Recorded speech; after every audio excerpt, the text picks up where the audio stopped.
heureuse de vous retrouver pour le tour de l'actualité sociopolitique africaine de ce 28 août 2025. Que comprendre de la dynamique positive pour les exportations béninoises en 2024? C'est la question que l'on se pose ce jour. Selon Sika Finance, les exportations de produits béninois ont atteint 674,7 milliards de francs CFA en 2024, soit une hausse de 5,5% par rapport aux 639,53 milliards de francs CFA de 2023. Le Bénin consolide ainsi sa position sur le marché international, principalement grâce à la performance de ses produits agricoles et dérivés. Cette croissance est principalement portée par les produits agricoles et dérivés qui jouent un rôle central dans l'économie nationale. Les principales exportations incluent les graines et fruits oléagineux, les aliments pour animaux ainsi que les déchets des industries alimentaires qui ont respectivement contribué à hauteur de 3,9 et 4,3 points à la croissance.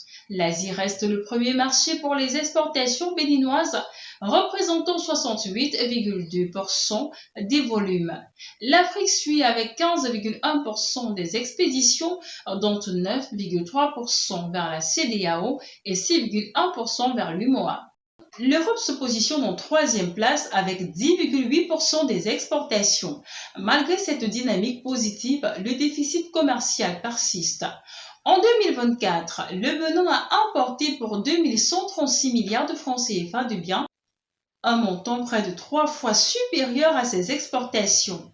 Bien que les importations aient diminué de 16,9% par rapport à 2023, le déficit a baissé de 25,7%. Cependant, la couverture des importations par les exportations demeure faible à seulement 35,7%.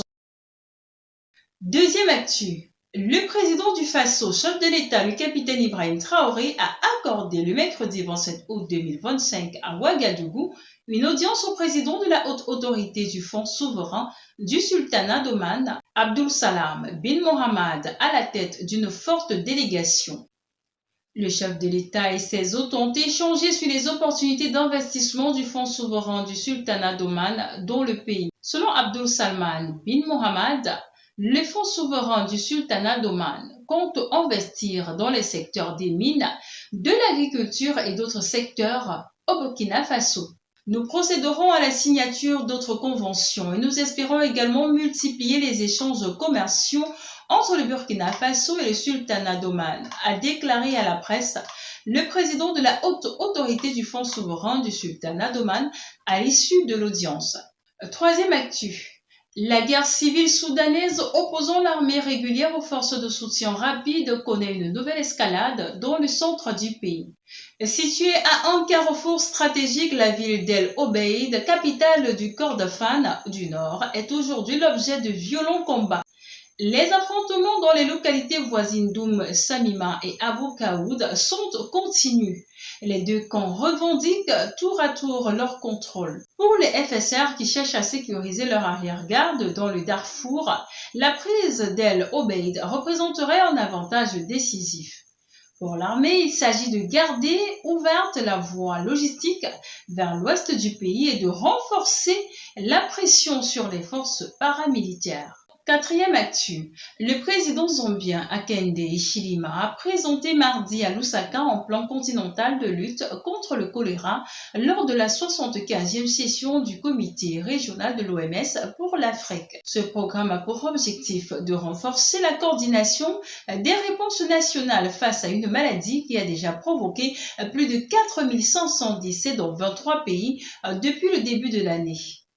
En tant que représentant de l'Union africaine dans cette lutte, Hichilema a invité ses homologues à mettre en place des groupes de travail présidentiels afin d'assurer un engagement politique au plus haut niveau.